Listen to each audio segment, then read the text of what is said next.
Okay, isang mapagpalang araw mga kateknisyan, mga ka-DIY, mga ka-master. Meron po tayo ditong repair na CRT TV. Ito po ay Astron sa 21 inch po ito. So sabi ng may-ari ay nangangamoy daw ito sa loob, kaya hindi na natin muna i-testing. Bale, buksan na agad natin ito, baka mas lumala pa ang kanyang sakit. So ngayon, bale, bubuksan na natin ito. Okay, samahan nyo po ako.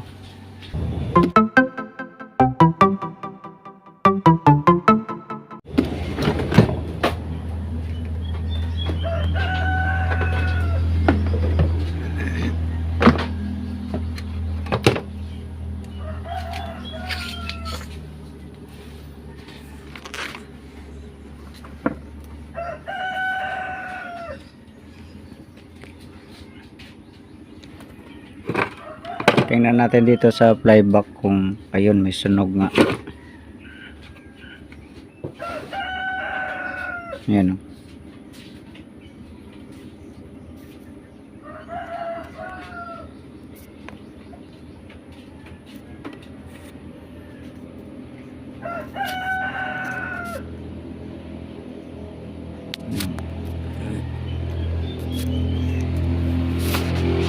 Sunog.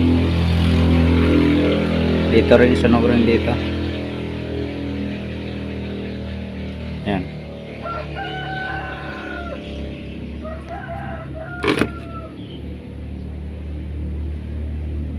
Okay, so hanap tayo ng ano nito, pampalit. Ito, nakahanap tayo ng second hand. Pero sana okay pa to. So i-testing muna natin to kung okay pa. Ito, napalitan na natin. Ito yung kanyang luma. Ito yung sunog. Okay, naka-on na yung switch na yan. Bali, saksak na natin. Sana walang butas rin ito. Okay, saksak natin. Ayun, mayroon din. May butas rin siya. Itong flyback na to may butas din dito banda.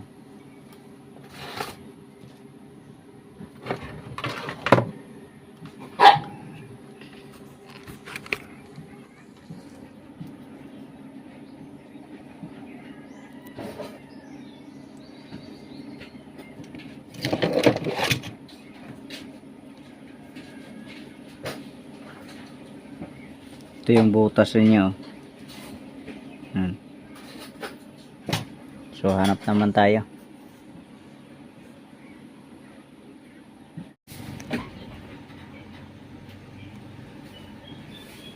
Ito, nakakabit na natin. So nung tinesting ko na agad siya, nagkaroon din siya ng singaw dito sa ano, dito sa dulo ng flyback at saka high tension wire. So nilagyan tayo natin ng ano, glue stick, tapos babalutan pa natin ito ng electrical tape. So naubusan tayo, bibili na ako mamaya. Bali, testing na natin ito. Sana kayanin siya ng ano, ng glue stick.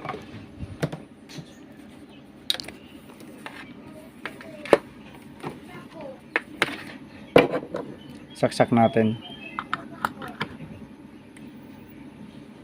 Ayun, so nag-on siya.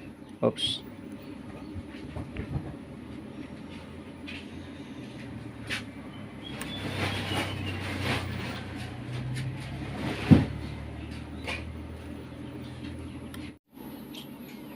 Tuloy-tuloy naman.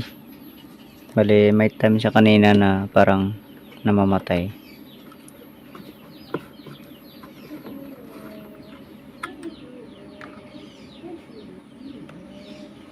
Baka dito sa ano, sa plug niya, kasi corroded na.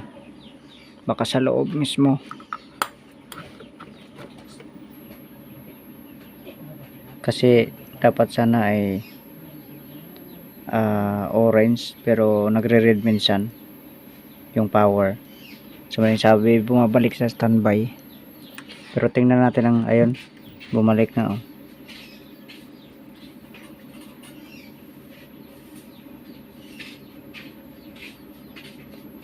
ano kung dahilan nito. Tingnan natin ang screen. Ito meron naman, may raster naman siya.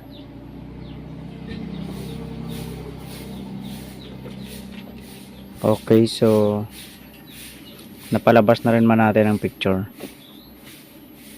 Siguro may time lang na ayun, oh. Siguro dito sa wire. Pag ginalaw yung wire, ano siya. So palitan ko na lang ito ng cord.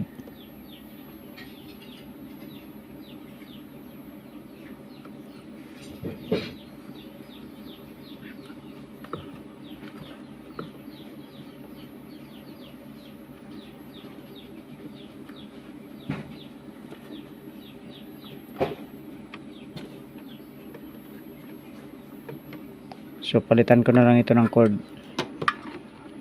Okay, sige. Okay na rin man. Bali konting ano na lang ito. Bali palitan na lang cord para siguradong hindi na siya mamamatay-matay. Okay, sige. Hanggang dito lang video natin. God bless po sa inyong lahat.